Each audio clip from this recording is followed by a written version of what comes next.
σας. Δεν είναι κακό και εγώ το κάνω, είναι και εκτιμένη ταχύτητα. Αυτό είναι ένα πράγμα το οποίο μπορούμε να σκεφτούμε πώς μπορούμε να αλλάξουμε. Το να ακούμε περισσότερο.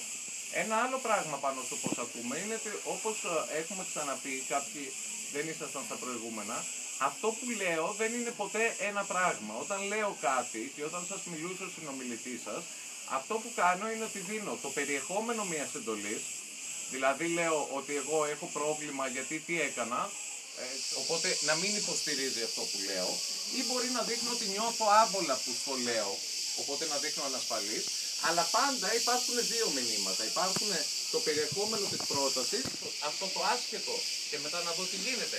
Δηλαδή, τα πράγματα που είπαμε σήμερα, δοκιμάστε λίγο να τα εφαρμόσετε και θα σας έρθουν λογικά ιδέες, αλλιώς θα πούμε κι άλλα και θα τα συζητήσουμε πιο πολύ αύριο. Εντάξει, δεν θέλω να σας το δώσω σαν ανεσυνταγή, θέλω απλώς να γεννηθούν στο μυαλό μας κάποιοι νέοι τρόποι να σκεφτόμαστε πράγματα που μας προβληματίζουν και τα σκεφτόμαστε με άλλους τρόπους. Οπότε είπαμε ότι αντί να σκέφτομαι το πώς έφτασα, σκέφτομαι το πώς μπορώ να το λύσω. Εντάξει, όχι πώς έφτασα να απολυθώ, πώς μπορώ να βρω δουλειά. Αντί να σκέφτομαι γιατί μου συμβαίνει, να σκέφτομαι πώς τα καταφέρνω και το συντηρώ. Αντί να σκέφτομαι πώς νιώθω και έχω αυτή τη συμπεριφορά, να σκέφτομαι τι εξυπηρετεί αυτή η συμπεριφορά μέσα σε αυτούς που τη βλέπουν και μήπως τελικά ζητάω κάτι από αυτούς που τη βλέπουν και η συμπεριφορά ήρθε γι' αυτό.